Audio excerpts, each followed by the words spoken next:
فاستكبروا وكانوا قوما مجرمين۔ اللہ تبارک و تعالیٰ نے اس آیت کریمہ میں بیان فرمایا کہ حضرت موسیٰ علیہ السلام آل فرعون کو سمجھا رہے تھے، اللہ کا پیغام پہنچا رہے تھے، اور اس کے ساتھ یہ بھی مطالبہ کر رہے تھے کہ بنی اسرائیل کو ان لوگوں نے غلام اور قیدی بنا لیا تھا، تو یہ کہہ رہے تھے کہ بنی اسرائیل کو آزاد کر دو اور اللہ کی دعوت کو قبول کر دو۔ چنانچہ وہ لوگ جب بھی آپ بات کرتے اور سمجھاتے، فرعون اور آل فرعون سب لوگ انکار کرتے تھے۔ اللہ تبارک و تعالیٰ نے بہت سی نشانیاں حضرت موسیٰ علیہ السلام کے ذریعے سے ظاہر فرمائی تاکہ ان نشانیوں کو دیکھ کر کے عبرت حاصل کر لیں۔ اللہ تعالیٰ نے ان کے اوپر عذاب کے طور پر طوفان کو بھیج دیا، فَأَرْسَلْنَا عَلَيْهِمُ الطُّوفَانَ، ان کے اوپر طوفان کو بھیج دیا۔ تو طوفان کا جو عذاب تھا وہ بہت خطرناک تھا۔ قحط سالی پڑی، قحط سالی پڑنے کے بعد طوفان آیا، طوفان آنے کے بعد اللہ تبارک و تعالیٰ نے پھر ان کو خوشحالی دی اور ان کے کھیت میں فصلیں لگ گئی۔ جب فصل کٹنے کے قریب ہو گئی تو اللہ تبارک و تعالیٰ نے ایک عذاب اور دیا، کیا؟ وَالْجَرَادَ، اللہ تعالیٰ نے ٹڈیوں کو بھیج دیا۔ ہمارے یہاں مشہور ہے کہ ٹڈیوں کا دل جب آتا ہے تو جو فصل تیار رہتی اس فصل کو برباد کر دیتا ہے۔ ٹڈیوں کا دل فصل کو، کھیتی کو، تیار کھیتی اور فصل کو برباد کر دیتا ہے۔ تو اللہ تبارک و تعالیٰ نے ٹڈیوں کو بھیجا اور عذاب کے طور پر ان کے اوپر مسلط کیا۔ تو جب بھی ان کے اوپر عذاب آتا تو وہ کہتے اپنے رب سے دعا کر دو، اے موسیٰ اللہ ہم کو اس سے نجات دے دے، ہم تمہاری بات مان لیں گے۔ جب اللہ تبارک و تعالیٰ اس سے نجات دے دیتا تھا تو یہ لوگ پھر سے انکار کر جاتے تھے، اللہ پھر عذاب دیتا۔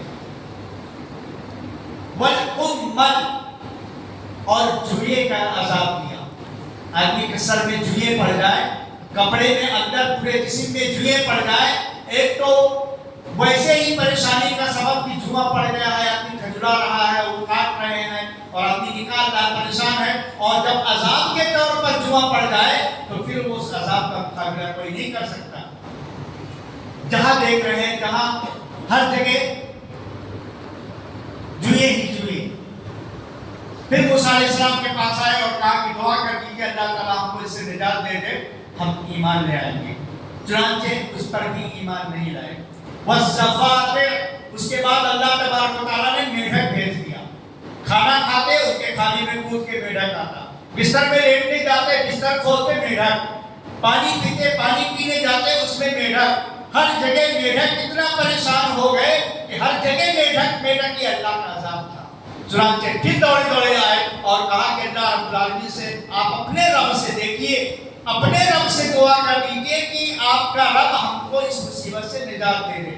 اچھا ٹھیک ہے، موسیٰ علیہ السلام نے دعا کی اور نجات مل گئی۔ اس کے بعد پھر غور کر کے والدم، اللہ تعالیٰ نے خون کا عذاب دیا۔ خون کا عذاب، پانی کنویں سے نکالتے تھے، نکلتے ہوئے پانی رہتا تھا اور ان کے پاس آتے آتے خون ہو جاتا، خون میں تبدیل ہو جاتا۔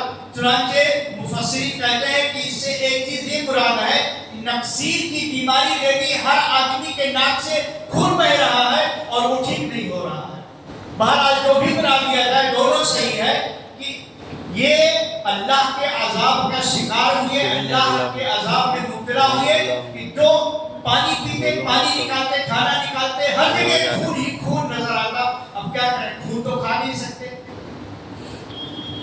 آیات مفصلات، کھلی کھلی نشانیاں اللہ تبارک و تعالیٰ نے دکھائی، اور کھلی کھلی نشانیاں دیکھنے کے بعد اتنے عذاب میں مبتلا ہونے کے باوجود ان لوگوں نے کیا کیا؟